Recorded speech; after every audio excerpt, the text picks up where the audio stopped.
जय श्री कृष्ण जी। राधे राधे। आप सबको मेरा ढेर सारा राम राम और प्यार भरा नमस्कार। आज मैं आपको बछ बारस की कहानी सुना रही हूँ।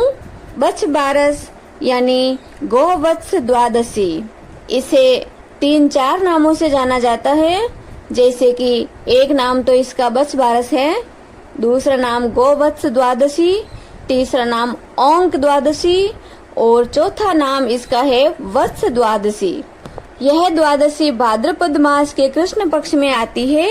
इस द्वादशी का व्रत सौभाग्यवती स्त्रियां करती है जिन्हें पुत्र की प्राप्ति की कामना हो, और जो स्त्रियां पुत्रवती है वे अपने पुत्र की दीर्घायु के लिए, उसके जीवन की मंगल कामना के लिए यह व्रत करती है। इस दिन हम जो भोजन करते हैं उसमें अंकुरित चने, मटर, मोठ, चौड़ा, यानी इस दिन हमें चाकू से काटने वाली सब्जियां नहीं बनानी है। इस दिन गौ माता के दूध व उससे बनी वस्तुएं, जौ, गेहूं आदि का प्रयोग नहीं करना है। गोबर का एक ओगड़ा बनाते हैं, उसकी पूजा करते हैं, वह उसके ऊपर जो लड्डू रखे हुए होते हैं वह अपने बेटे से उठवाते हैं। द्वादशी के दिन हमें काटा हुआ कुछ भी नहीं खाना चाहिए, कहानी सुननी चाहिए और हमें कल्पना निकालना चाहिए। यदि हम उद्यापन कर रहे हैं तो उद्यापन में 12 स्त्रियां, 2 चांद सूरज की व 1 साखिया जिमाने की परंपरा बताई गई है। गौ माता की पूजा करके गौ माता को चुंदड़ी ओढ़ाना चाहिए।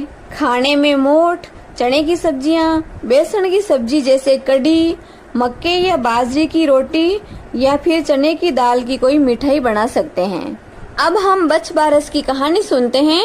बोलिए वत्स द्वादशी मैया की जय, गौ माता की जय। भादवे का महीना आया, बछ बारस आई। इंद्र की इंद्राणियां पूजा करने के लिए धरती पर आई तो उनको गौ माता दिखाई दी। वे सब गौ माता की पूजा करने लगी। अब आगे से पूजा करें तो गौ माता सींग से मारती है और पीछे से पूजा करें तो गौ माता लातों से मारती है। तब इंद्राणियां बोली कि अरे गौ माता, हम तो तुम्हें पूज रहे हैं और तू तो हमें मारती है। तब गौ माता बोली कि मुझ अकेली को क्यों पूज रहे हो? आप तो इंद्राणियां हो, आपको इतना ही पता नहीं है क्या कि गाय के साथ बछड़े की भी पूजा होती है। गाय और बछड़ा यानी मेरी और मेरे पुत्र की, दोनों की पूजा करो। इंद्र की इंद्राणियों ने दर्भ का बच्चा बनाया, गौ माता के पास बैठाया और अमृत के छींटे दिए।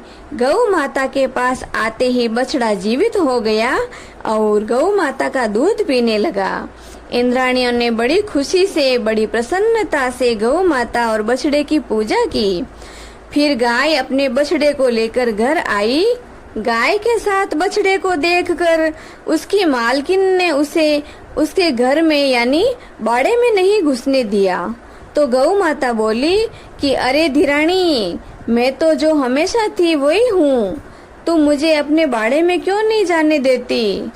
तो वो मालकिन कहने लगी कि मेरे तो बच्चा नहीं है, तू बच्चा कहाँ से लाई? तू क्या मुझे जलाने के लिए बच्चा लाई है, जो कि मैं तुझे तेरे बच्चे के साथ देख देख कर जलती रहूं? तू मेरे लिए भी बच्चा लाएगी तो ही तुझे अंदर आने दूंगी।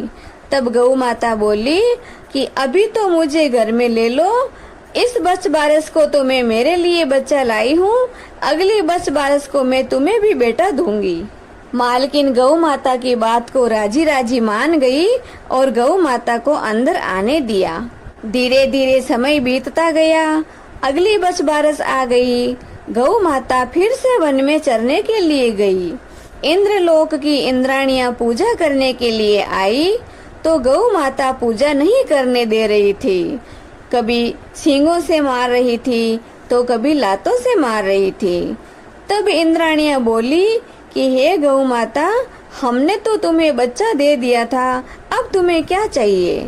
तो गौ माता बोली कि पिछले साल तो तुम लोगों ने मेरे को बच्चा दिया था, अब मेरी मालकिन को भी बच्चा चाहिए, उसको बच्चा दे दो, वरना वे मुझे घर में नहीं आने देगी। मैं उनकी जुबान में बंधी हुई हूँ, मेरा वादा आपको पूरा करना ही पड़ेगा। तुम मुझे मेरी मालकिन के लिए बच्चा दोगी, तभी मैं तुम्हें मेरी पूजा करने दूंगी। तो इंद्र की इंद्राणियों ने दर्भ का बच्चा बनाया और दर्भ का पालना बनाया। पालने को गौ माता के सींगों से बांधा, उसमें बच्चे को लेटाया और संजीवनी का छींटा दिया। छींटा लगते ही बच्चा जीवित होकर किलकारियां मारने लगा और खेलने लगा। फिर इंद्र की इंद्राणियों ने गौ माता की उसके बछड़े सहित पूजा की। गौ माता मालकिन के बच्चे को लेकर घर आई तो सारी औरतें कहने लगी, अरे सेठानी, तेरी गौ माता तेरे लिए बच्चा लाई है। सेठानी ने गौ माता को बड़ी प्रसन्नता से गाजे बाजे के साथ सामने लिया, गौ माता की पूजा की और गौ माता अपने बछड़े के साथ प्रसन्नता से रहने लगी और उसकी मालकिन अपने बच्चे के साथ आनंद पूर्वक समय व्यतीत करने लगी। हे गौ माता, जिस तरह आपने उस मालकिन को, उस सेठानी को बच्चा दिया, उसकी गोद भरी, वैसे ही कहानी कहने वाले, सुनने वाले और इसकी हुंकार लगाने वाले सभी की गोद भरना, सभी की मनोकामनाओं की पूर्ति करना।